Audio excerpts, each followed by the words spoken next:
اصل بات صرف اور صرف یہ کہ میں دیکھ رہا تھا یہ سارے لوگ جو آج رو رہے ہیں، ساری زندگی حضرت حاجی صاحب رحمۃ اللہ علیہ ان لاکھوں کروڑوں انسانوں کے لیے خود روتے رہے، اللہ اللہ کرتے کرتے اور روتے روتے امت کے لیے جو نبوی کوڑھن اور فکر تھی۔ ام المومنین حضرت عائشہ صدیقہ رضی اللہ تعالی عنہا نے رسول اللہ صلی اللہ علیہ وسلم کے درد امت کو یوں بیان فرمایا کہ آپ صلی اللہ علیہ وسلم رات کو جب امت کے لیے سجدے کے اندر دعا کیا کرتے، رویا کرتے تھے تو عزیز ان کا عزیز المرجل، ہنڈیا میں پانی رکھ کر نیچے آگ لگانے سے پانی کے ابلنے کی جو آواز آتی ہے، رسول اللہ صلی اللہ علیہ وسلم کے سینہ مبارک سے ایسی آواز آیا کرتی تھی۔ درد نبوت، فکر نبوت اور نبوی کوڑھن سے حضرت حاجی صاحب رحمۃ اللہ علیہ کو ایک بہت بڑا وافر حصہ ملا تھا۔ یہ ساری زندگی امت کے لیے روتے رہے، لاکھوں کے اجتماعات کے اندر ان کا رونا، ان کی سسکیاں، ان کی ہچکیاں، ان کی آہو زاری سارے کے سارے لوگوں کے سامنے تھی، اور لاکھوں کروڑوں لوگ ان کی ان ہچکیوں کے گواہ ہیں۔ آج وہ حاجی صاحب رحمۃ اللہ علیہ بہت خوشی کے ساتھ، اطمینان کے ساتھ اور پاکیزہ زندگی گزار کر اپنے پیارے اللہ، اپنے محبوب سے وہ مل رہے ہیں، اور لوگ ہیں جو سوگوار ہیں، لوگ ہیں جو رو رہے ہیں، وہ خوش خوش ہو کر کے جا رہے ہیں، لیکن لوگ ان کے غم کے اندر رو رہے ہیں۔ ان کا ٹریڈ مارک کیا تھا؟ اللہ سے سب کچھ ہونے کا یقین، اور مخلوق سے اللہ کے امر کے بغیر کچھ نہ ہونے کا یقین ہمارے دلوں میں آ جائے۔ ان کے یہ وحدانیت پر مشتمل کتنے قیمتی اور اعلیٰ بول تھے۔ اللہ مالک ہے، اللہ خالق ہے، اللہ رازق ہے، اللہ سے سب کچھ ہوتا ہے، اللہ سب کچھ کرتے ہیں، اللہ تعالیٰ سے سب کچھ ہونے کا یقین آ جائے، اللہ کی قدرت سے لوگوں کو متاثر کیا جائے، اللہ کی طاقت سے لوگوں کو متاثر کیا جائے، اللہ کی قدرت اور اللہ کی طاقت سے متاثر کرتے کرتے ان کی پوری زندگی گزری۔ جنازے کے اجتماع کے اندر بھی پنڈال کے اندر مولانا فہیم صاحب نے ان کے بارے میں جو باتیں بتائی، وہ کیا کہ ایک مرتبہ رات کو بیماری کی حالت میں ہسپتال کے اندر اچانک اٹھ بیٹھے اور اپنے خادم خاص کو بلا کر کے کہتے ہیں کہ ادھر آؤ، بہت اہم اور ضروری بات کرنی ہے۔ اچھا، وہ کیا ضروری بات تھی؟ وہ ضروری بات یہ کرنی ہے کہ ذرا جلدی سے اس کی ترکیب بتاؤ کہ امت کس طرح جہنم میں جانے سے بچ جائے۔ اور بیان کرنے والے علماء کو بلا کر کے کیا کہہ رہے ہیں؟ ان واعظین کو، داعیان دین کو، مبلغین اسلام کو تبلیغ یہ کر رہے ہیں، دیکھو تم اپنے بیان میں اللہ کو ذکر کرو، اللہ سے اللہ کو مانگ لو، اللہ کی بات کرو، تمہارے بیان کے آخر میں اللہ کی بات ہونی چاہیے، بس اللہ کی بات کرو۔ امت کو، قوم کو، انسانیت کو اللہ سے جوڑتے جوڑتے جوڑتے اسی طرح وہ پوری زندگی گزارتے گزارتے آخری جملے، آخری جو بول زبان سے وہ ادا کرتے گئے، وہ بھی لفظ اللہ اللہ ہی تھا، اور یہی بولتے بولتے وہ دنیا سے گئے ہیں۔ اور یاد رکھیے، میں نے کل وہاں پر کچھ لوگوں سے بھی اور میڈیا سے بھی یہ بات بتانے کی کوشش کی ہے، حضرت مولانا الیاس صاحب رحمۃ اللہ علیہ کے تربیت یافتہ جو افراد تھے، ان میں حضرت مفتی زین العابدین صاحب رحمۃ اللہ علیہ، حضرت مولانا سعید احمد خان صاحب رحمۃ اللہ تعالی علیہ، حضرت مولانا انعام الحسن صاحب رحمۃ اللہ علیہ، حضرت جی مولانا یوسف صاحب رحمۃ اللہ علیہ، حضرت مولانا اظہار الحسن صاحب رحمۃ اللہ علیہ، یہ سارے کے سارے حضرات حضرت مولانا الیاس صاحب رحمۃ اللہ علیہ کے تربیت یافتہ تھے۔ لیکن الیاس رحمۃ اللہ تعالی علیہ کے قافلہ دعوت و تبلیغ اور ان کے بانی ارکان اور قافلے کے درد مند افراد میں یہ آخری فرد رہ گئے تھے، حضرت حاجی عبدالوہاب صاحب رحمۃ اللہ علیہ۔ اور بیک وقت انہوں نے کن سے تربیت حاصل کی؟ آپ اندازہ لگائیے، جب تک تبلیغ کے کام سے یہ منسلک نہیں ہوئے، حضرت سید عطاء اللہ شاہ صاحب بخاری رحمۃ اللہ علیہ کے ساتھ ساتھ جاتے رہے، اور جا کر کے توحید کی بات لوگوں کو، انسانوں کو پہنچاتے رہے۔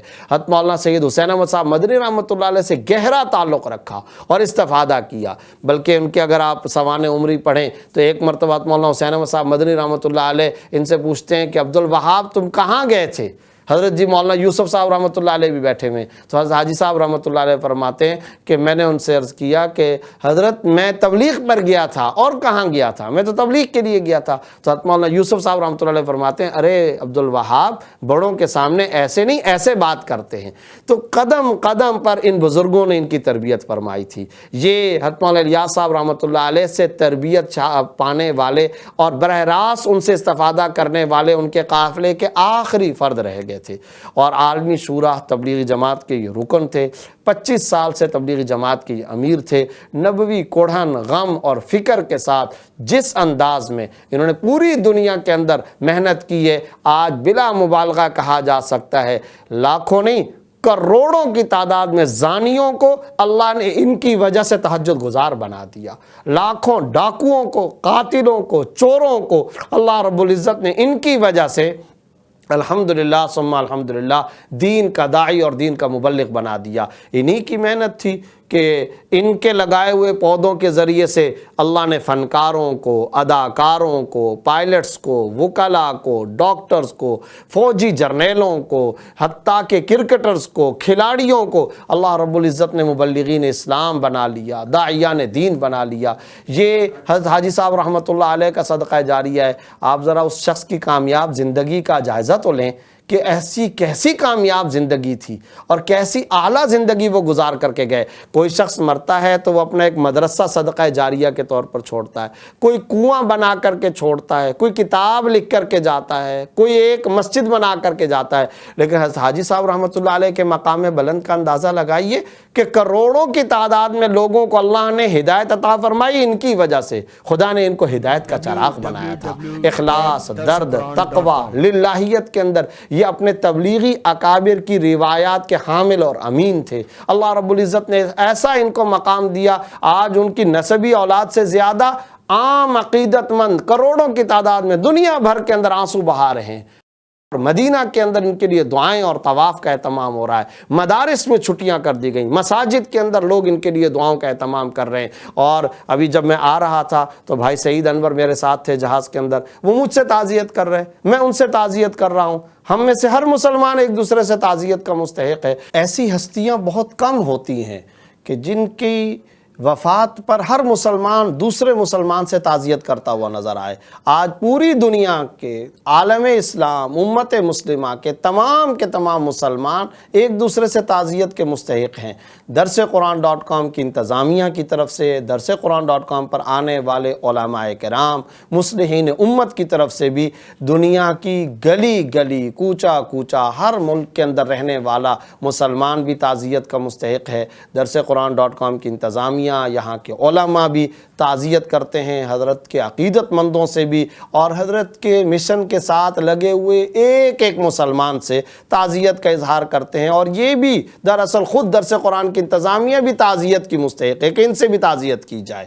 تو یہ خود بھی تعزیت کر رہے ہیں، ہم بھی تعزیت کر رہے ہیں، ہر مسلمان ایک دوسرے سے تعزیت۔ لیکن اس موقع پر جو کرنے کا کام ہے وہ یہ اس دعا کا بطور خاص اہتمام کیا جائے، بطور خاص اہتمام کیا جائے کہ ان کے وجود سے جو فتنوں کے دروازے بند تھے، اللہ رب العزت اپنے فضل سے فتنوں کے ان دروازوں کو اسی طرح بند فرمائے رکھے۔ تو اصل بات یہ ہے کہ جو فکر وہ دے کر کے گئے، جو درد وہ دے کر کے گئے، امت کے لیے جو رونا دھونا، اور میں پاکستان کے افراد، افسران، حکام سے بھی کہنا چاہتا ہوں، یہ ان ہستیوں میں سے تھے جن کے بارے میں بجا طور پر کہا جا سکتا تھا کہ دراصل یہ وہ لوگ ہیں جن کی دعائیں اور راتوں کی کوڑھن اور راتوں کے رونے دھونے سے پاکستان اور امت مسلمہ کا وجود ہے۔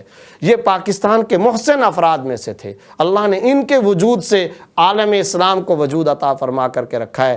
آج وہ ہمارے اندر نہیں ہیں، لیکن ان کا مشن ہے دعوت اللہ، ایمان و یقین کی دعوت۔ اس ایمان و یقین کی دعوت کو اپنانا چاہیے، اور پھر اللہ سے وہی مقبولیت کی توقع اور امید رکھیں جو اللہ رب العزت نے ان کے مقدر کے اندر لکھی ہے۔ ان الذین آمنوا وعملوا الصالحات سیجعل لهم الرحمن ودا۔ رحمان کی ذات خلق خدا کے دلوں کے اندر محبت پیدا کر دیا کرتی ہے۔ اللہ رب العزت حضرت حاجی صاحب رحمۃ اللہ علیہ کو بلند درجات عطا فرمائیں، جوار رحمت میں جگہ عطا فرمائیں، اور اللہ رب العزت ہمیں ان کے مشن کو آگے لے کر چلنے کی توفیق عطا فرمائے۔ وآخر دعوانا الحمدللہ رب